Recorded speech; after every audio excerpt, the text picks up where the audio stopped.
Libro de la Biblia, allá en el capítulo número 9. Libro del Génesis, capítulo número 9.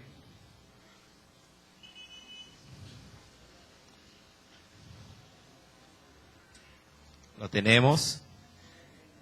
Libro del Génesis, capítulo número 9. Vamos a dar lectura, el estudio va a estar concentrado desde el 4 al 6, pero voy a leer desde el versículo primero para tomar hilación, en la enseñanza pasada también. Y leemos la palabra de Dios, lo hacemos en el nombre del Padre, del Hijo y del Espíritu Santo. Bendijo Dios a Noé y a sus hijos y les dijo: fructificad y multiplicaos y llenad la tierra.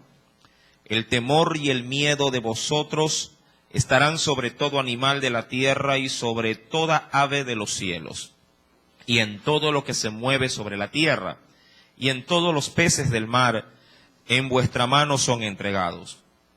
Todo lo que se mueve y vive os será para mantenimiento, así como las legumbres y plantas verdes os lo he dado todo. Pero carne con su vida,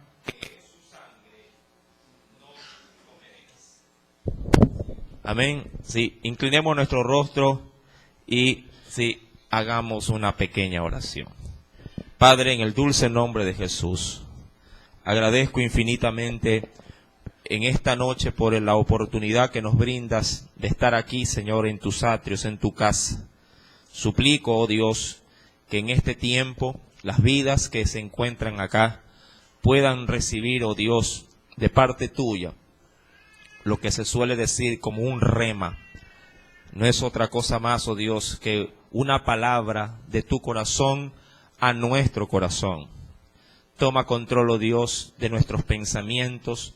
Toma, oh Dios amado Padre, todo nuestro ser. Tú reconocerás, oh Señor, Padre, qué es lo que pueda llegar a intranquilizarnos, a turbarnos, a tenernos preocupados y que pueda ser que esto no nos ayude a concentrarnos en este tiempo, Señor, aquí en tu casa. Espíritu Santo, muévase, oh Dios, como nos tiene acostumbrados, con gran misericordia, con gran piedad, con gran amor. Que en esta noche, Padre, este tema que lo vamos a desarrollar en ti, sea de bendición, sea, oh Dios, Padre, reconocido como algo vital y esencial para nuestro crecimiento espiritual también. Padre amado, suplico pues, oh Dios, que en tu gran amor, Padre, tú puedas ministrar a cada uno de los presentes. Señor, sean o no de tu pueblo, tú tienes compasión de todos, porque todos somos hijos tuyos. En el dulce nombre de Jesús te lo pido y te doy gracias, mi Dios. Amén y amén. Bien, versículo 4 dice la Escritura: pero carne con su vida, que es su sangre, no comeréis. Como le anticipaba, hoy vamos a predicar por el tema la sangre. ¿Qué es la sangre? ¿Alguien podría tener algún vago concepto de aquello? Todos la tenemos, pero ¿sabe usted qué es la sangre? ¿Qué papel juega la sangre en nuestro cuerpo, en nuestro organismo? Me permito leer porque es necesario dar ciertos aspectos técnicos, con respecto a este líquido que irriga todo nuestro interior.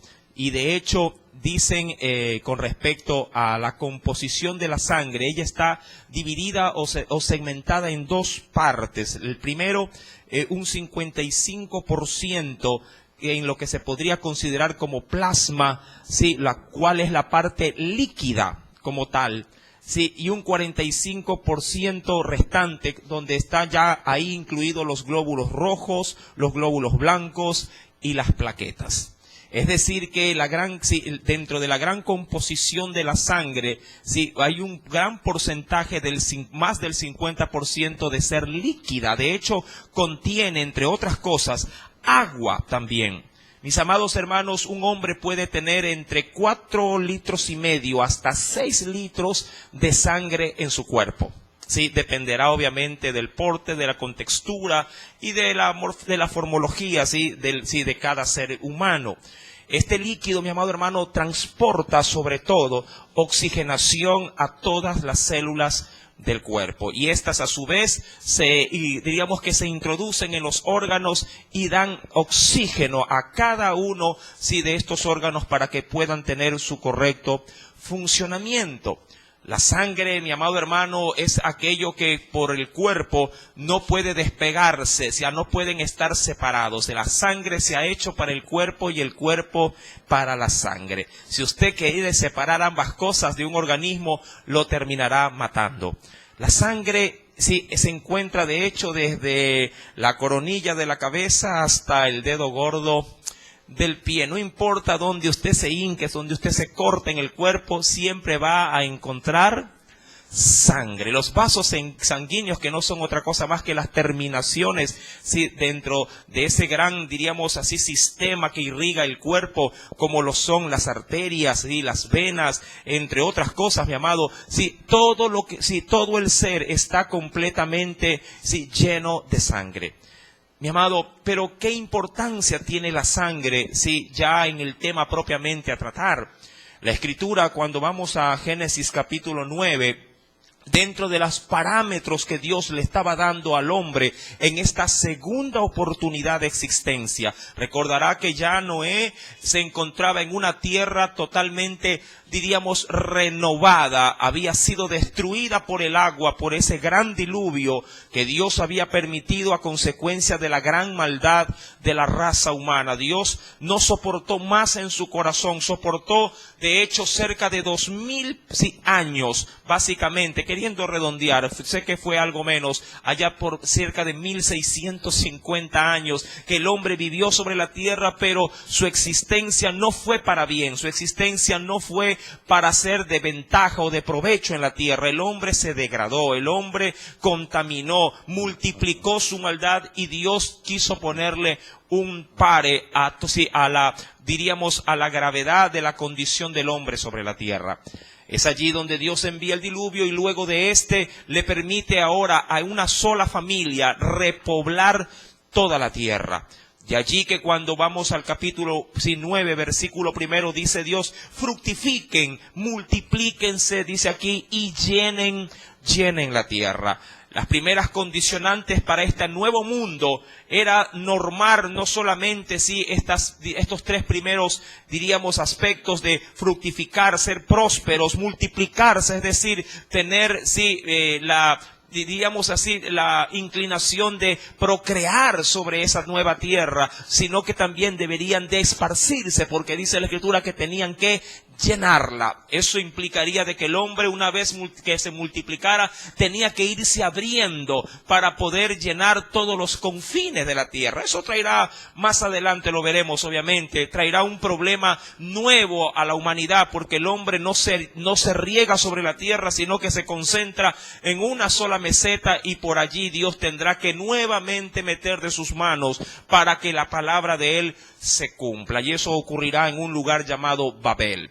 Ahora, cuando vamos pues a la Escritura, versículo 2 al 3, Dios le da normas también, diríamos, o estándares de vida, y le dice que el hombre ahora no solamente podrá comer aquello que se orientó en su primera parte, como los vegetales. Ahora Dios abriría el menú e introduce también ahora alimentos, que contienen carne, alimentos carnívoros, por así decirlo. Y dice la Escritura, ya en el versículo número 4, pero esa carne que servirá de alimento, dice la Biblia, con su vida, pero carne con su vida, que es su sangre, no comeréis.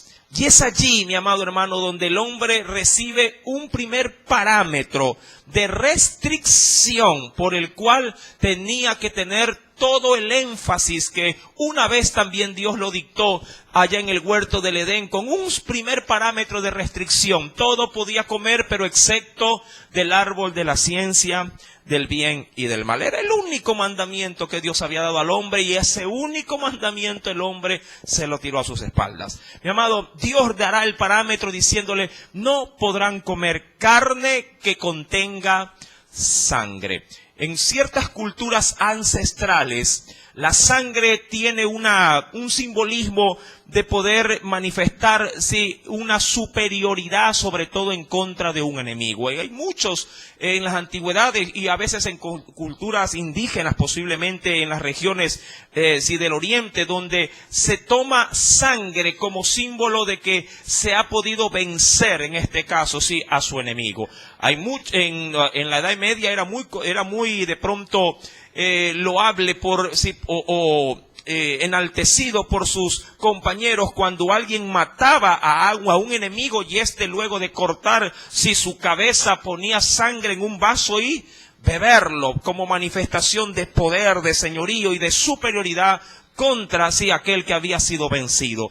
Eran costumbres y ritos paganos que lo único que hacían era degradar más, si diríamos de alguna forma, ya más la condición o el bestialismo que el hombre podría llegar a cometer. Dios obviamente no quería que ninguna de estas prácticas y posiblemente normar la vida ya de aquí en adelante a todo hombre, porque la palabra que es dada aquí o la orden que es dada aquí lo es dada para toda la raza humana. No había más hombres sobre la tierra y ellos se encargarían de multiplicarse. Mi amado, es decir que esta restricción también nos afecta hasta el día de hoy a cada uno de nosotros. Recuerde que de un solo linaje, dice en el libro de Hechos de los Apóstoles, Dios ha tomado de una sola sangre y ha hecho a todos los seres humanos. A todos. No hay otra fuente, sino la fuente de una sola vida para procrear la vida en otros lugares. Ahora, cuando vamos al capítulo número 9, dice la Escritura, versículo 5, porque ciertamente demandaré, dice allí, ¿qué cosa? Demandaré la sangre, dice la Escritura, de vuestras vidas, porque ciertamente demandaré la sangre de vuestras vidas. Y ahora comenzamos a estudiar la palabra.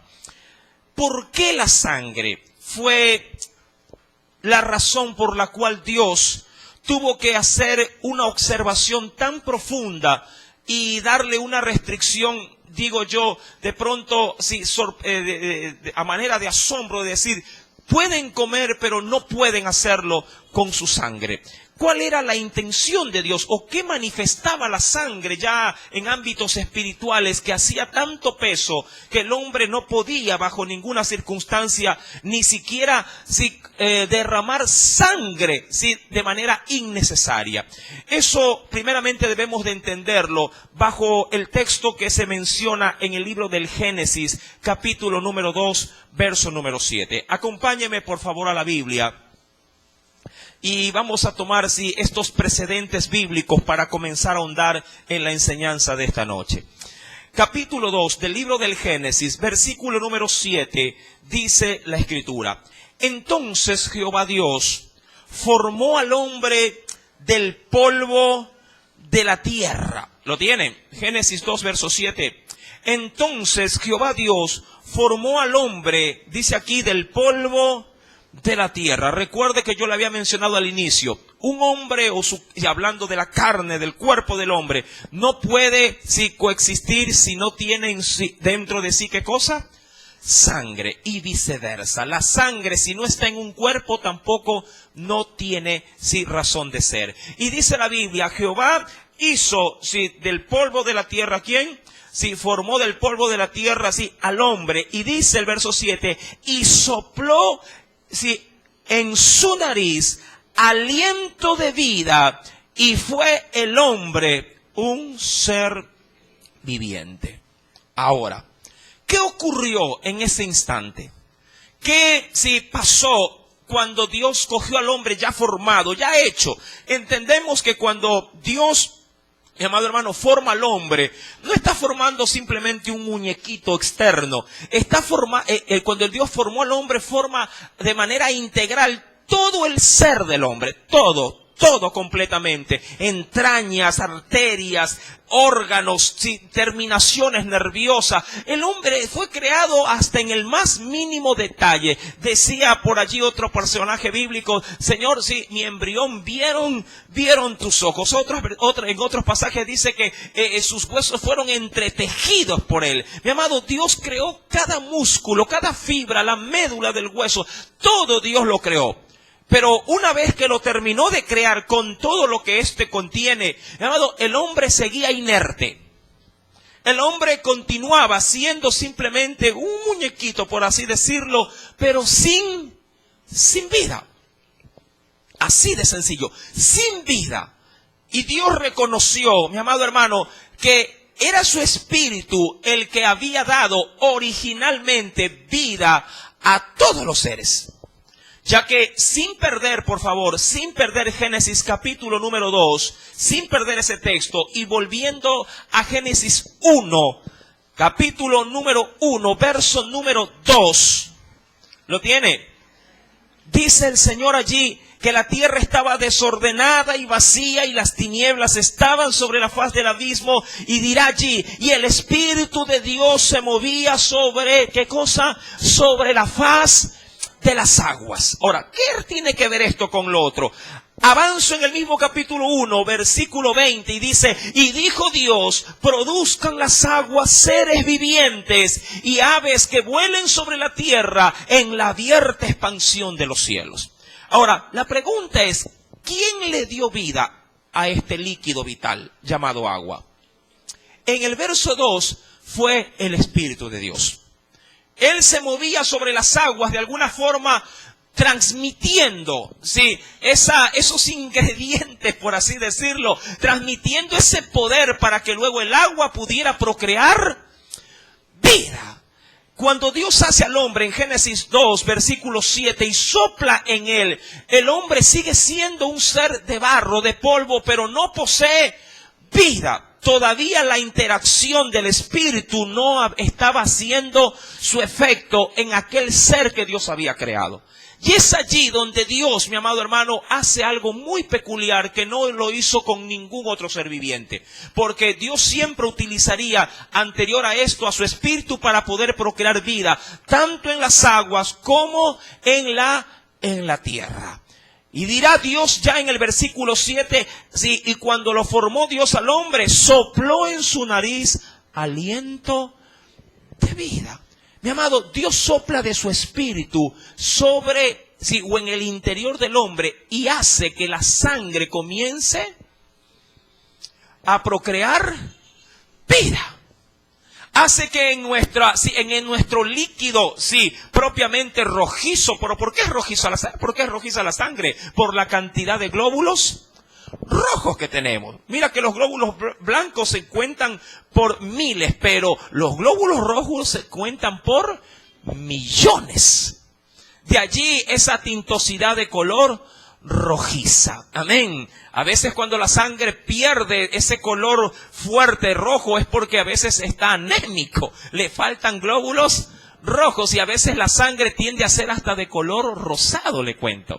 Mi amado hermano, Dios sopla sobre la sangre de ese ser viviente, de ese ser que ha creado, y allí lo hace un ser vivo. El Espíritu de Dios ingresa con poder, sí, sobre el torrente sanguíneo y comienza, amado hermano, a producir ¿qué cosa en la vida del hombre? Vida. Las células comienzan a moverse. Dios cuando creó al hombre lo creó con células, pero las células todavía no poseían vida. Su espíritu es lo que le da vida al torrente sanguíneo. Esto está corroborado, mi amado hermano, cuando uno va al libro de los Salmos. Acompáñeme por favor, en el capítulo 104, vayamos a la Escritura. En el libro de los Salmos, en el capítulo número 104. Libro de los Salmos, capítulo número 104. Dice, sí, el Espíritu Santo allá en el versículo número 30. Y esto se enlaza perfectamente con Génesis 2, verso 7. Ya lo tiene. Salmo 104, versículo número 30. Y dice allí, a la hora de la creación, dice, envías tu espíritu. Y mira que no lo dice con E minúscula, sino con E mayúscula, porque se refiere a una persona. Envías tu espíritu, son creados y renuevas la faz de la tierra. ¿Cómo Dios da vida a los seres vivientes? Desde el momento en que Él envía su espíritu. Cuando Dios sopla en el hombre, entonces el hombre es un alma viviente. Mi amado, es decir, que cada ser humano tiene un pedacito de Dios en sí mismo. Cada ser humano, mi amado hermano, tiene de parte de Dios, sí, diríamos, un porcentaje de su espíritu, el cual da vida al hombre. Y esto se aloja, o Dios ha querido que se aloje, ¿en dónde? En la sangre. Todo ser humano, todo ser viviente posee de alguna forma su soplo de vida. Su espíritu, su poder, es aquello que te hace un ser vivo, te hace un ser consciente. A diferencia de los animales, ellos viven por instinto, pero Dios a ti te ha dado conciencia. Sí, te ha dado dentro de tu existencia la capacidad de reconocer las cosas.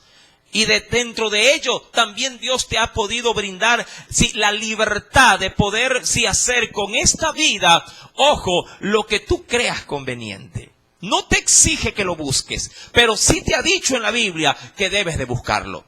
Pero te lo deja a tu libre albedrío. Mi amado hermano, reconociendo todo esto, se podría decir que la vida de la sangre está representada, porque el término sangre en hebreo tiene de hecho dos palabritas. Una de ellas es zoe con Z, zoe, y otra palabrita es dan, termina con M. Sí, la vida en la sangre que está representada a través de estos términos, zoe o dan, todo lo que respira y vive posee, por así decirlo, el zoe de Dios. Posee el poder de vida de Dios.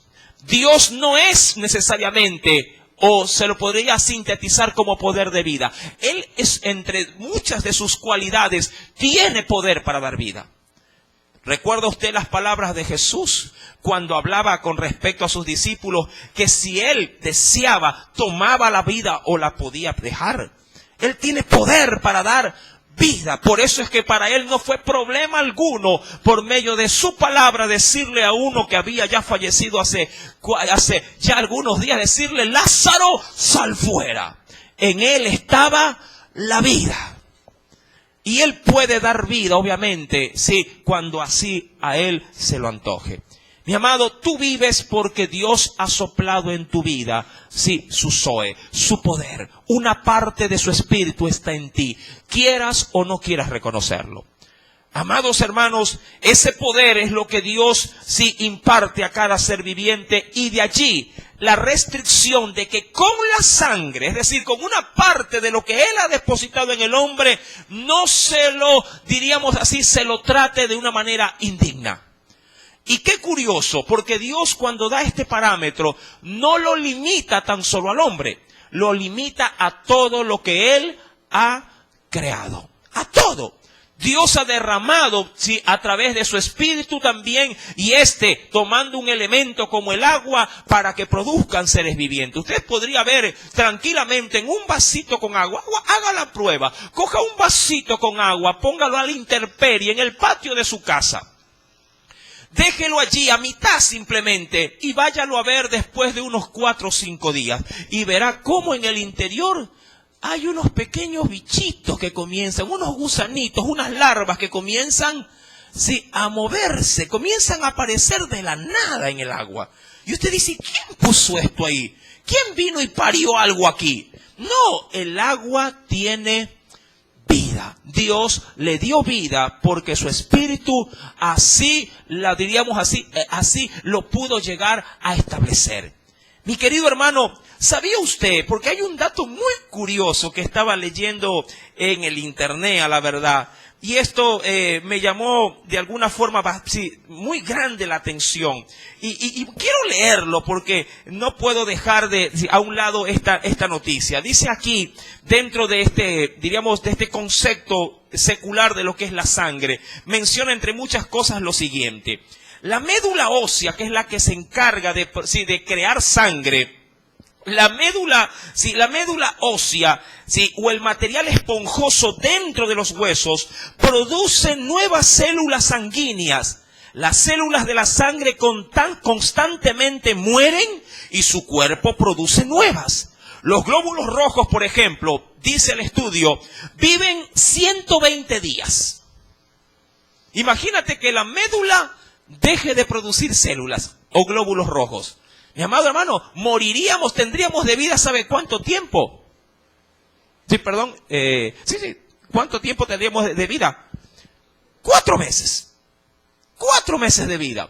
Pero la médula produce, dice aquí, glóbulos rojos porque solo pueden llegar a vivir 120 días. Las plaquetas viven tan solamente 6 días.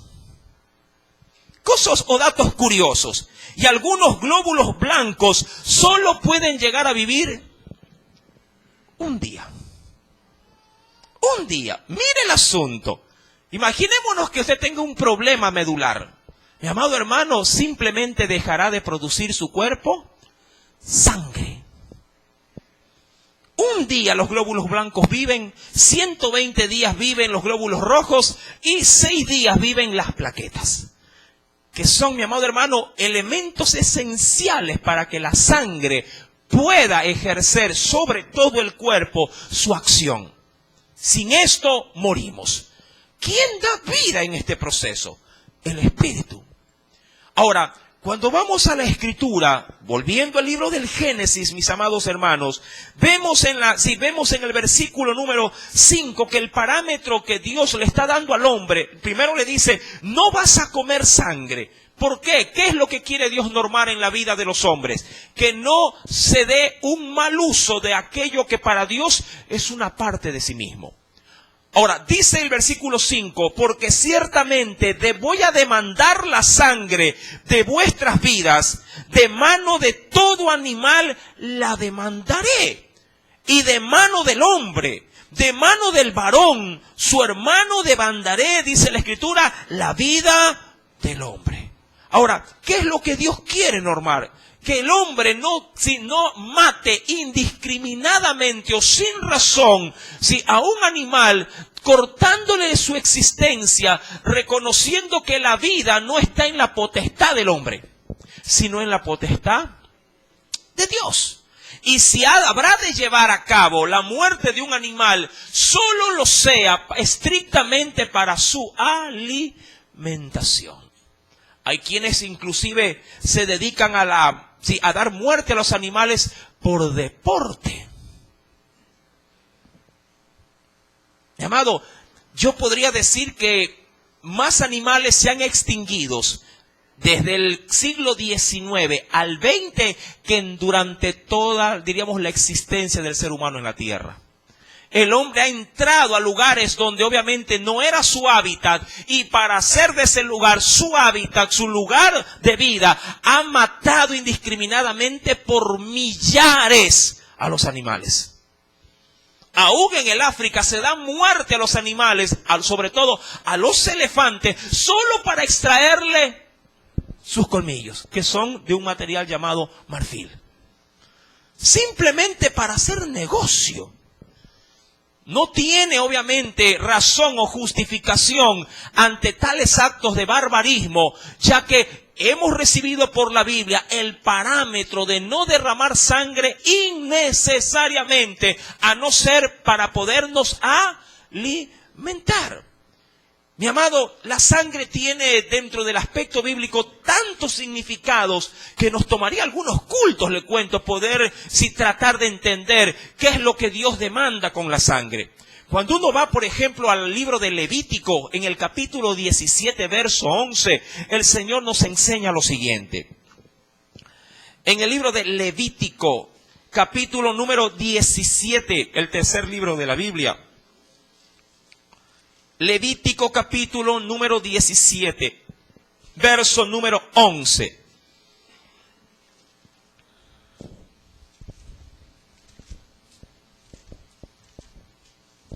¿Lo encontró? Dice el Espíritu Santo, porque la vida de la carne, ¿lo tiene? Porque la vida de la carne en la sangre está. Y yo os la he dado para hacer expiación, lo que podríamos decirlo de otra forma. Yo le he dado para que puedan expiar, limpiar, ¿sí? obviamente los pecados, y yo las he dado para hacer expiación sobre el altar por vuestras almas, y la misma sangre hará expiación ¿de quién? De la persona. Es decir, la sangre para Dios es tan importante que si ha de ser usada, si esta debe de ser obviamente orientada o llevada estrictamente y limitada a la acción de poder simplemente reemplazar una vida o un derramamiento de sangre por otra para que ésta pueda otorgar perdón. ¿Por qué? Porque, mi amado hermano, Dios solamente se recibe a sí mismo para poder perdonar al hombre. ¿A qué me refiero? Dios depositó originalmente de su espíritu, ¿en dónde? Para darle vida al hombre. En la sangre. Y Dios, al poder poner delante de él, del ser viviente, el sacrificio derramado en sangre, mi amado hermano, está tomando de su propia sangre, que él le dio su poder para poder asimilar de que ese hombre podrá recibir perdón. Cada persona que llevaba un sacrificio al altar para recibir perdón de pecados, antes de poder llevarse a cabo el sacrificio, el ofrendario tenía que poner su mano sobre la cabeza del animalito que se habría de sacrificar. Esto era un simbolismo de sustitución, lo cual representaba de que este sacrificio era como que si fuese yo mismo el que me sacrificaba. De allí que todo sacrificio necesariamente tenía que ser ofrecido por la persona y luego ser inmolado en el altar para poder ser aceptado por Dios. Es decir, que la sangre tenía como función esencial ser devuelta a Dios a través del derramamiento de esa víctima. De allí que Jesús tuvo que derramar su sangre, pero la hizo abarcando a toda la raza humana. El problema es que el hombre no puede, por sí mismo, reconocer ese sacrificio como suyo. El Espíritu de Dios es el que nos hace entender que si no asumimos esa sangre como que si fuese la nuestra, nadie podría recibir perdón. Amados hermanos, dice pues allá en el verso 11, la vida de la carne, ¿en dónde está?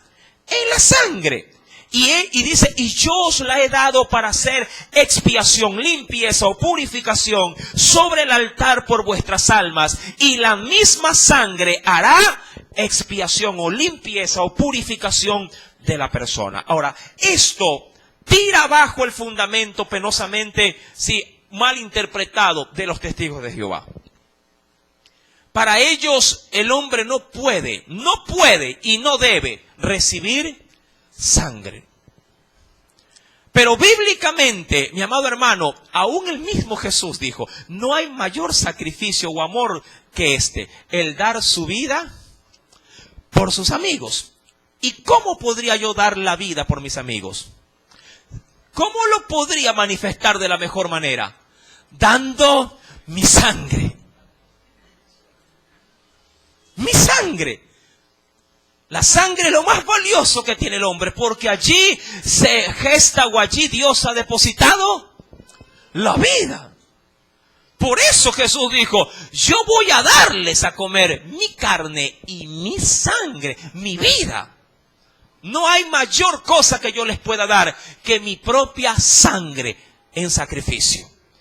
Mi amado, es evidente que una cosa es dar la sangre en sacrificio para que otro pueda vivir, que ponerme a dedicar a manera de, diríamos, culinaria a comer sangre. Eso es otra cosa. Eso sí es ya un parámetro restringido por Dios, porque la sangre no ha sido dada como parte del menú alimenticio que tiene el hombre, sino exclusivamente para poder ser dada en sacrificio de expiación de pecado. Acompáñeme por favor también al libro de Deuteronomio, en el 5º libro de la Biblia, en el capítulo número 12. Si nos estamos entendiendo, si tiene alguna duda, por favor, sin problema alguno, levante su mano y haga la pregunta, referente al tema, claro está. En Deuteronomio, libro de Deuteronomio, capítulo número 12. Dice el Espíritu Santo, leo desde el versículo número 23 en adelante. ¿Lo encontró?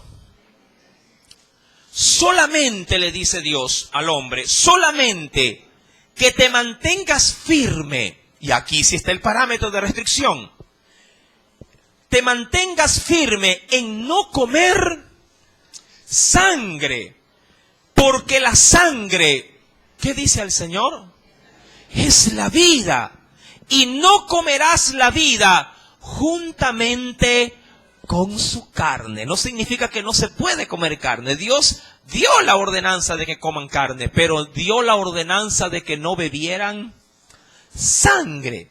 Versículo número 24 dice, no la comerás, en tierra la derramarás como agua. ¿Usted ha visto cuántos han ido a un matadero de aves para poder comprar de pronto pollo, pavo, sí, o cosas que se le asemeje, ¿verdad? En esos lugares por lo general se degolla, sí, a la gallina o al pollito y lo ponen en un canastillo allí metálico de cabeza para que la sangre fluya.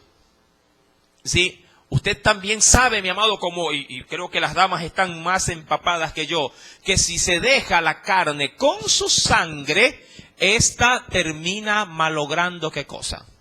La carne, la corrompe. Sí, diríamos que la contamina y comienza a tener un olor ya de podredumbre. Y dicen, esto de aquí, sí, tiene sangre, esto de aquí ha dañado el alimento. Mi amado, es que Dios no dejó la sangre sin su espíritu, sin ningún otro motivo para dar vida a la carne. Cuando una vez Dios retira de su espíritu de la sangre, entonces el hombre muere. La sangre sigue estando allí, pero sin el espíritu de Dios en la sangre se coagula. Automáticamente se detiene. Las plaquetas dejan de funcionar, no ejercen la coagulación, porque para eso son las plaquetas, para mantener la sangre líquida y en movimiento. Y el corazón, que es como una bombita, así como tienen los carros bomba para la gasolina, él ejerce en enviar con fuerza la sangre a todas las partes del cuerpo. Mi amado, funcionamos como un relojito. Cada sistema ejerce su propio trabajo y Dios monitorea con la sangre todo el sistema del hombre. Mi amado, es fascinante cómo Dios hace su labor en nosotros todos los días. El otro día le decía a los muchachos, sí, en la predicación, imagínate que tus pulmones se vayan a dormir contigo en la noche. Tengo sueño. Y el pulmón dice, yo también. Echémonos a dormir todos. Te mueres, mi amado. Pero tus pulmones, aún en tu descanso, mi amado, siguen funcionando. ¿Qué los hace funcionar? ¿Qué hace que se mantengan? Mi amado, diríamos, tu mente podría estar, entre comillas, descansando, pero el cerebro controla todo el sistema de tu cuerpo. Mi amado, la sangre está bombeando oxígeno, está bombeando, obviamente, células, está haciendo su labor y Dios te está monitoreando como una maquinita que ves a veces en los programas, que está llevando las pulsaciones, está llevando cuánto está la presión arterial. Así el Espíritu Santo nos monitorea uno por uno, sea que tú lo quieras creer o no. Mi amado hermano, dice pues la Biblia, terminando este pasaje bíblico de Deuteronomio 12, versículo número 23, solamente que te mantengas firme en no comer sangre, porque la sangre es la vida, y no comerás la vida juntamente con su carne. No la comerás, en tierra la derramarás como agua. Verso 25, no comerás de ella. Mira qué insistencia de Dios en esto. No comerás de ella para que te vaya bien a ti y a tus hijos después de ti, cuando hicieres lo recto ante los ojos de Jehová. Amado, esta restricción va ligada, si la obedeces, a una promesa de bendición. Es que Dios, mi amado hermano, no pone parámetros en la palabra para el hombre, sean parámetros de restricción o de apertura, no las pone en vano, las pone por una razón de ser. ¿Para qué? En el caso de la sangre, para que aprecies y valores el mayor regalo que Dios le pudo haber dado a este cuerpo, a este estuche, la vida. Y por ahí he escuchado a algunos que dicen, me quiero morir, hermano. Ay, yo no sé para qué nací. No sé por qué Dios me trajo al mundo. ¡Qué tonto que eres! ¡Qué privilegio! ¡Qué honra que Dios te ha dado! Dios te ha regalado la vida. El problema es que no sabes hacer con la vida, no sabes para qué usarla. Entrégasela a Cristo y serás, mi amado, una espada en las manos de tu Hacedor. Serás, mi amado hermano, una lanza, una flecha de gran potencia para sus planes. Si tu vida no tiene propósito, pues dedícasela a Dios y vas a encontrar el propósito más grande y glorioso en esta tierra. Mi amado, dice la Escritura, quisiera por favor que me acompañes. Ahora, hay un sinnúmero de objetivos que Dios le da a la sangre. Voy a enumerar unos cuantos por razones de tiempo. Y si gusta a los que le encanta tomar apunte por favor. En Éxodo, voy a leer rápidamente, ¿sí? En Éxodo 12:13, por ejemplo, la sangre era el signo de la misericordia de Dios. Así de sencillo. ¿Por qué? Porque en Éxodo 12:13 Dios le dice al pueblo hebreo, sacrifiquen un cordero, derramen la sangre del cordero y con un hisopo manchen los dinteles de la puerta de su casa.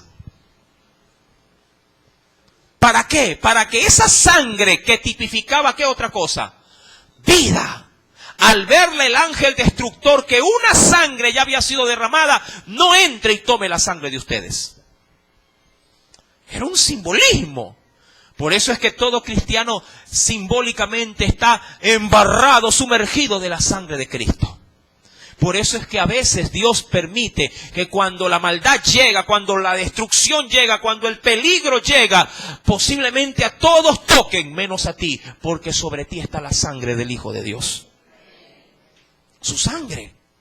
Mi amado, en Éxodo 29, versículo 12, Dios, mi amado, usará la sangre para santificar o consagrar el altar donde se habrán de llevar a cabo los sacrificios. Todos los implementos del tabernáculo estaban purificados con la sangre. Nada había de usarse si no previamente era santificado por la sangre. El sacerdocio tenía que tener, mi amado hermano, para su consagración, una mancha de sangre en su lóbulo de la oreja derecha, en su pulgar del dedo derecho y en el pulgar o el dedito gordo también, de su pie derecho. Diríamos, mi amado hermano, en las tres partes del cuerpo.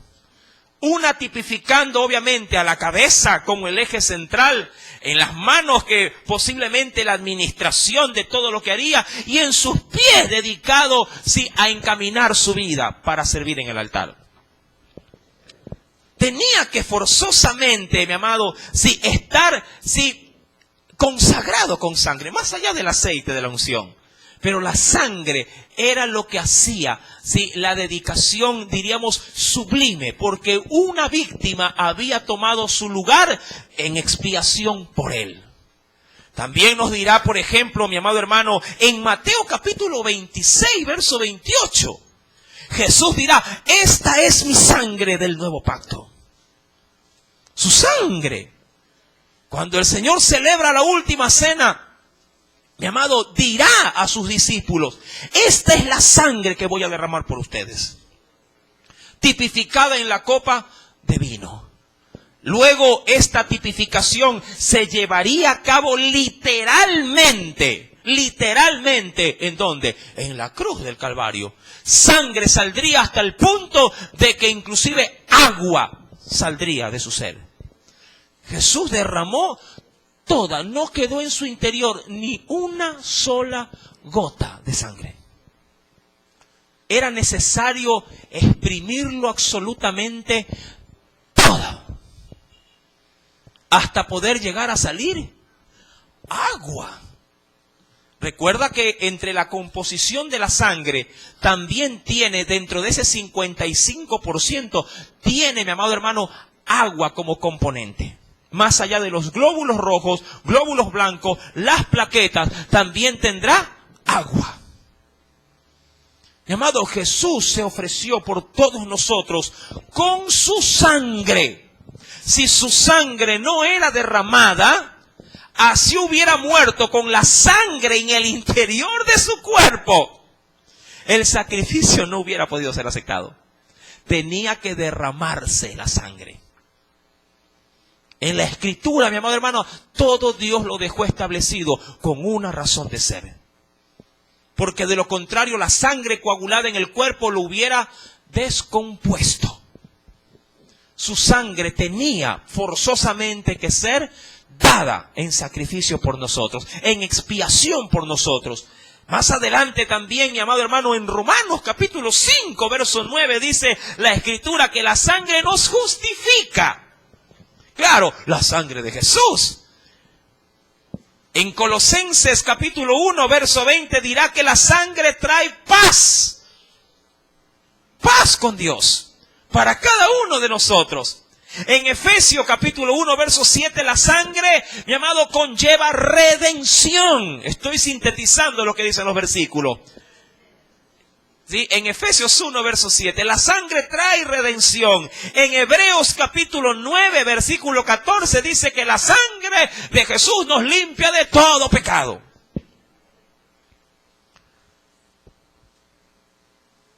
En Apocalipsis 12, verso 11, dice que la sangre de Cristo en nosotros nos permite vencer a Satanás. Mira, mi amado, la sangre conlleva, digo yo, una aglomeración de bendición, pero inconmensurable. Es algo totalmente fuera de los límites de nuestro razonamiento. Y Dios, al saber que era su espíritu el que estaba en la sangre, le prohíbe al hombre que coma de esa sangre. Porque somos inmerecedores de tanta dignidad. No coman sangre. Era la restricción para el hombre allí, luego de que el diluvio habría así devastado a la raza humana. Dice la Escritura, si volvemos a Génesis capítulo 9, versículo número 5, porque ciertamente demandaré la sangre de vuestras vidas. Recordando que los crímenes y los asesinatos antes de Noé eran ya el pan de cada día. Por eso es que cuando se da muerte al primer hombre, hablando de quién, de Abel, Dios dijo, yo estoy escuchando la sangre de Abel desde la tierra, que clama a mí pidiéndome justicia. La sangre. El cuerpo pudo haber hecho eso polvo, pero la sangre no. Porque allí estaba alojada la vida. Dirá, pero hermano, la sangre se seca, sí, pero es que esto trasciende más allá de lo visible o lo tangible. Una vez que Dios fusiona la sangre y su soplo de vida, nace el alma del cuerpo. Y una vez que esto se separa y vuelve a Dios y el cuerpo vuelve a la tierra, el alma queda expuesta al juicio de Dios. Así como un óvulo por sí mismo, llamado un espermatozoide, por sí mismo, tienen vida por separado, pero pueden gestar vida. No, tienen que estar unidos. Unidos crean un ser. Desunidos, el ser no puede ser. Una vez que Dios une su soplo de vida en el ser humano, entonces el alma nace. Hay conciencia. Una vez que muere el hombre, sí, el polvo vuelve, la carne vuelve al polvo de donde fue tomada. El espíritu, dice la Biblia, regresa a Dios que lo dio. ¿Cuándo te lo dio? Cuando estos dos se unieron. Mi amado, Y allí, una vez que la muerte lleva a cabo, sí, quita la existencia del hombre, la carne vuelve al polvo, el espíritu vuelve a Dios que lo dio, pero el alma queda ahora parada delante de Dios para rendir cuenta de todo lo que ha hecho. Mi amado, es tan misterioso, pero al mismo tiempo tan grande este misterio, que solamente en el conocimiento de Dios se puede llegar a entender lo tan maravilloso y lo tan complejo que es la vida del hombre. Pero todo eso Dios te lo ha regalado a ti mi amigo, a ti mi querido hermano y hermana, a ti. ¿Qué propósito le estás dando a la vida? ¿Naciste para pelear con tu mujer? ¿Para eso crees que Dios te dio la vida? ¿Piensas que Dios te ha dado la vida para sentarte en un bar y emborracharte diariamente? ¿Piensas que Dios te está dando esta oportunidad que ya quisieran tener otros desde el sepulcro allá en el Hades, diciéndole, quiero volver a vivir, Señor, haría las cosas totalmente diferentes, dame vida? Y no habrá oportunidad.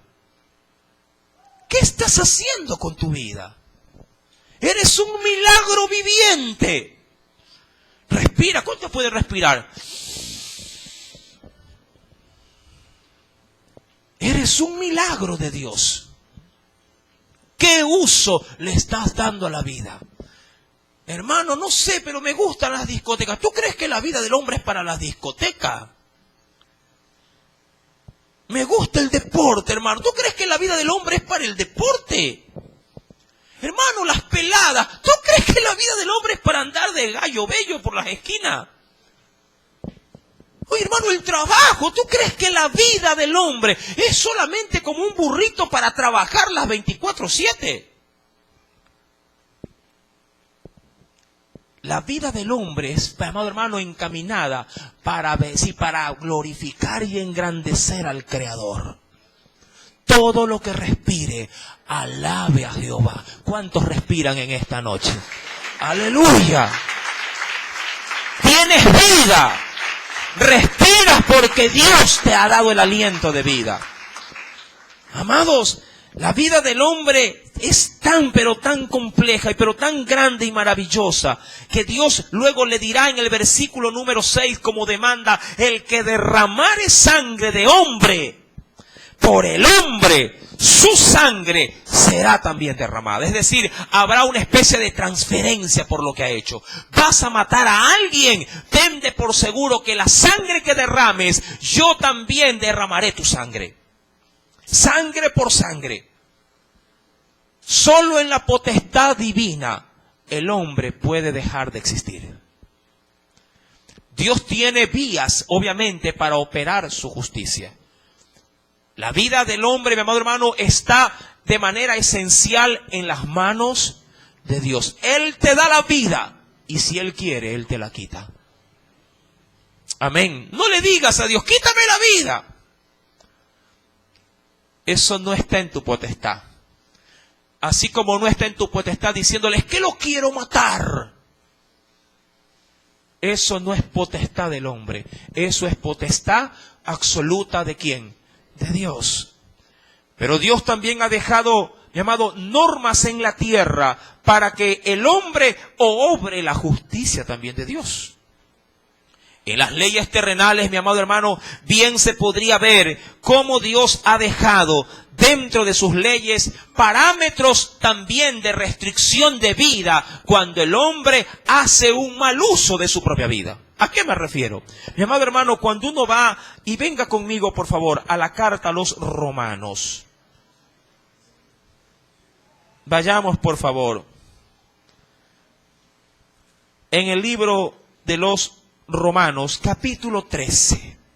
Este principio bíblico me pareció muy interesante compartir en esta preciosa noche. En el libro a los Romanos, capítulo número 13.